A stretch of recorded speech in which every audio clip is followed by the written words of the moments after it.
Hey guys, how's it going? It's Al. Week 9 on FanDuel. I've got a first look for you to help you build your NFL DFS tournament lineups.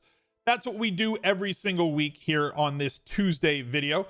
The Monday video with the first look on DraftKings, we kind of take more of a cash game look at things, how to go about identifying players that have really high floors, also with access to high ceilings, best on point per dollar, players that are mispriced, and look at it through that sort of a lens.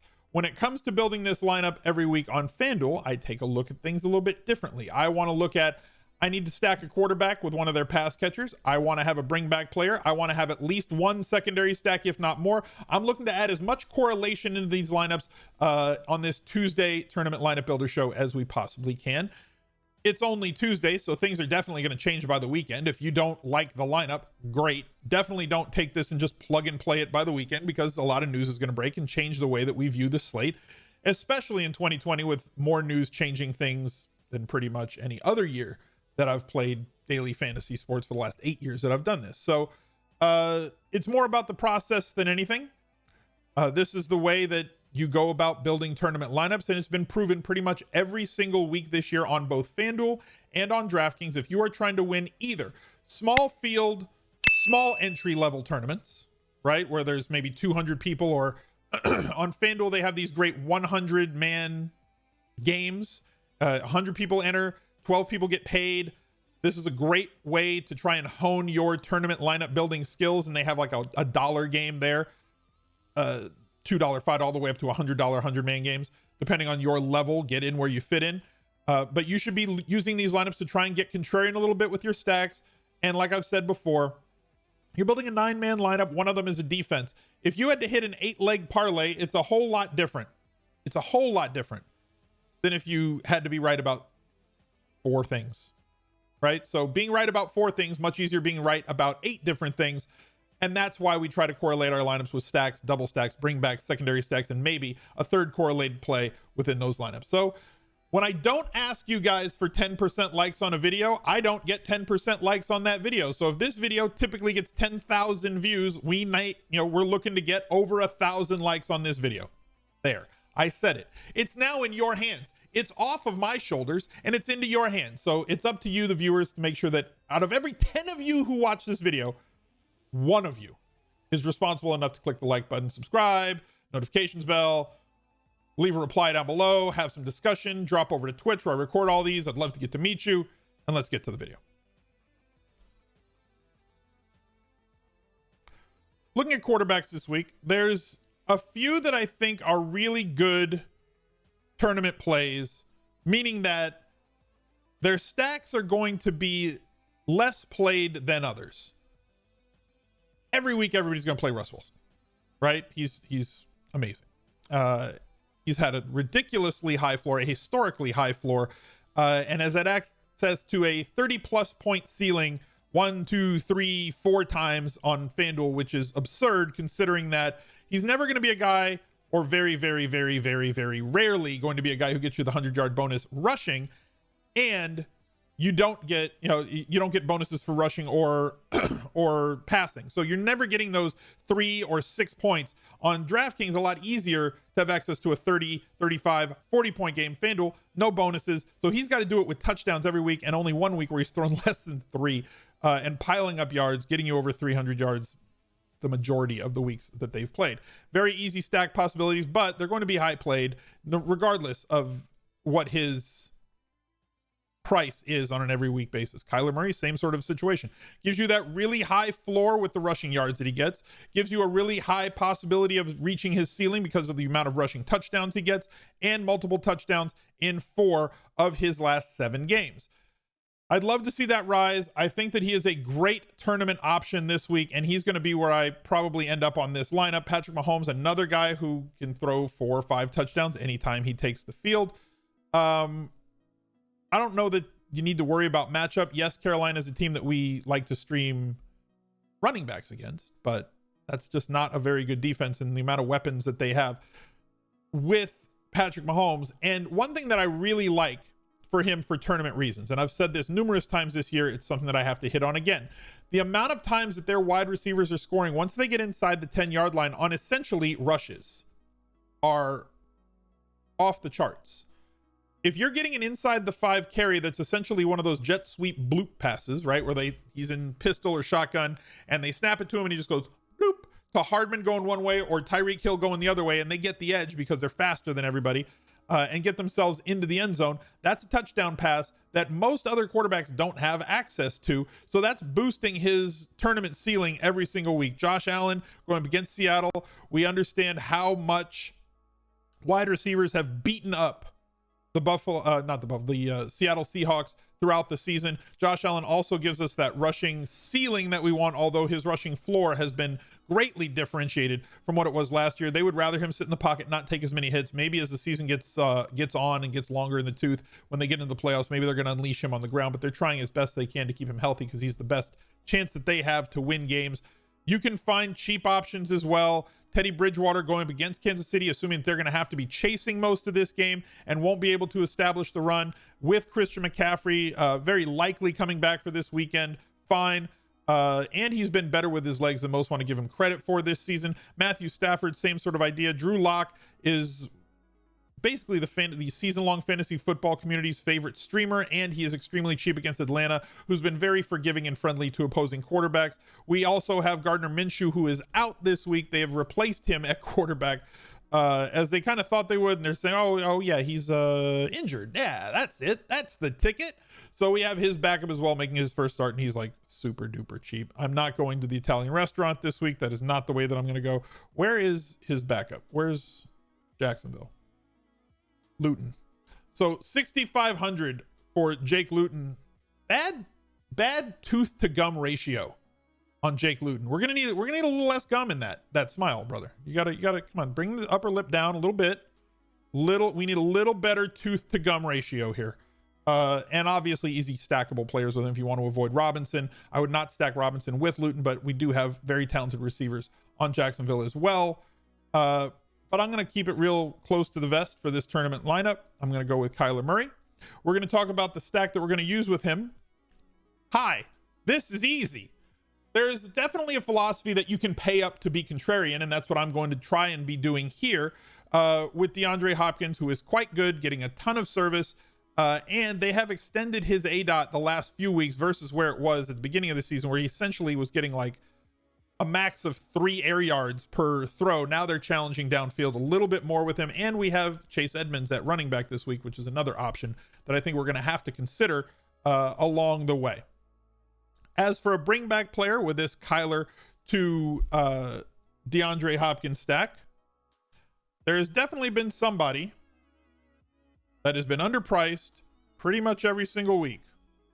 And he's still underpriced this week. And you can see by how long it's taking me to scroll down in the flex plays to find Myles Gaskin, who is getting us as much usage as we can handle. 18 carries, 18 carries, 16 carries, no less than 4 targets in any single game this season. If Tua can now that he's gotten his feet wet and gotten his legs underneath him, and any other cliche that you want to use, if this offense can operate a little bit better, and with Arizona being a little bit tough defensively on the outside, I think that Myles Gaskin makes for a really good play. I'm going to plug him into the flex because he is a later kickoff, and that's something that we want to be cognizant of when we're building tournament lineups. Put your latest playing player in the flex. That allows you, right? If you're playing, obviously I'm playing 3 running backs in this lineup, as you can tell. But if you're playing 4 wide receivers, put your latest starting one in the flex to give you the maximum flexibility if a late swap situation does present itself. So because this is our primary stack, and because you already know who the cover boy is, based on what I'm seeing so far, it appears that another pay up to be contrarian play this week is going to be James Conner, as he's just fine. He's been doing well. 13.5, 12.6, 16.7, 13.8, but now he plays against Dallas Cowboys. We get the fantasy carnival has come to town. I'm going to assume that he's going to take a ride on the Ferris wheel and should see a very solid floor of targets He's getting in games that he's been healthy and not playing from massively ahead. He's seen like 3, 4, 5 targets in every one of those games. But the games that they're playing from ahead, if he is extremely efficient on the ground, 100 yards and 1 touchdown, and the possibility of a ceiling of 125 yards and 2 touchdowns with 2 or 3 catches is certainly in play against the Dallas Cowboys and the 11 trash bags that they have running around on defense. And if he's 8,200 and that price, based on the fact that there's these other guys in play, right? Like Dalvin Cook is extremely good this week. We talked about him on the DraftKings first look.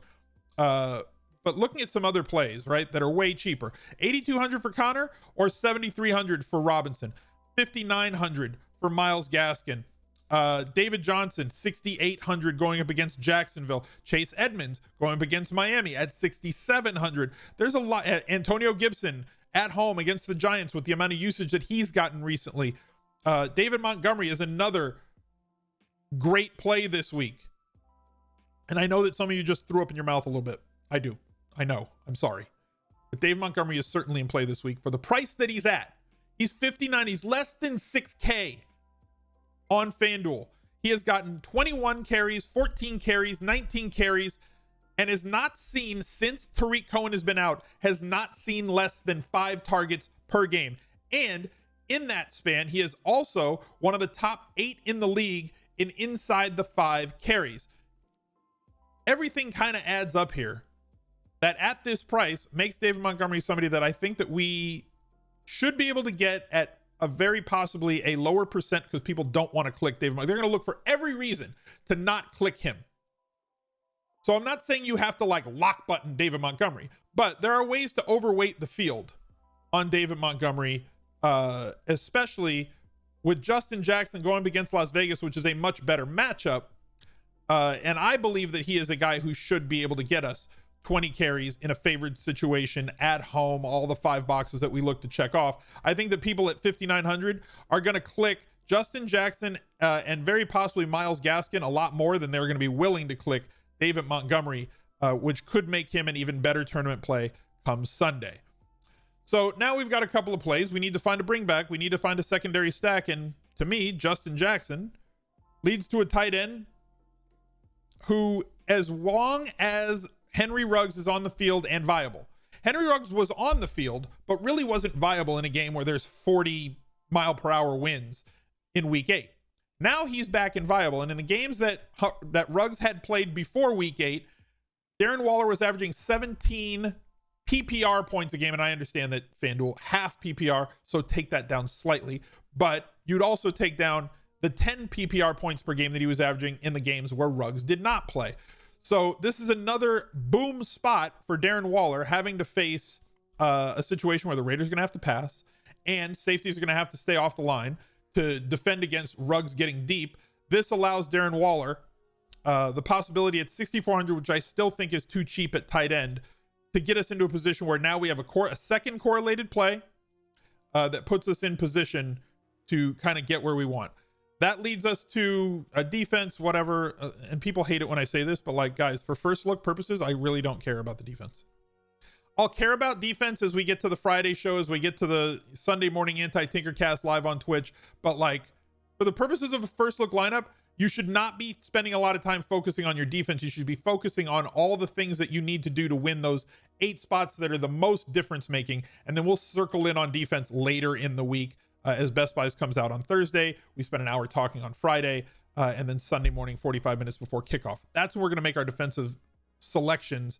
Like, we have ideas of where we want to be, but like, realistically speaking, I don't care about defense on Tuesday, and neither should you. So if you're going to get in the replies and get after me about that, then do your own thing. But like, I'm not worrying about defense early in the week. I'm just plugging in a cheap defense because we can definitely find one that makes sense. As far as our final 2 wide receiver plays, there's a third correlated play that we can go with here.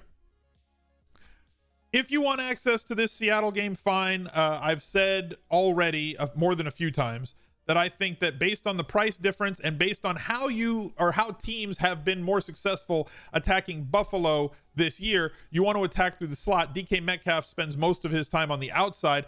Every week can be a DK Metcalf week. It doesn't matter who's guarding him. Because he's just that dude. He's really, really good, and he's an impossible matchup problem on the outside. But The Seahawks have been taking the path of least resistance most weeks and just flipping between, okay, well, this is where they're weak. We're going to go attack that until they can stop it. Arizona, much tougher on the outside and much softer on the inside. They've allowed a lot more points to interior slot receivers than they have outside receivers. And so they peppered him with 20 targets in week 7. Buffalo, same sort of an animal. They are much tougher on the outside than they are at defending slot receivers. And Tyler Lockett runs way more slot routes than does Metcalf. So if, for me right now on Tuesday, it looks more like a Lockett week than a Metcalf week. Last week I said it was a Metcalf week. The week before I said it was a Lockett week. And we were right on those things. I'm sticking with the same philosophy that they're going to take the path of least resistance and go where they want. Stephon Diggs, if you want to play him as a bring back in that stack, I'm on board with any Seattle stacks every single week and with any wide receiver coming back against them. You're never going to hear me say no. No, we didn't do it in this lineup. No, we can't afford it with what we have left in this lineup, but know that they are both very, very, very tournament viable. You guys know how I feel about Terry McLaurin. I want to get access to attacking this Jacksonville defense, but I don't think that I can do it with Will Fuller.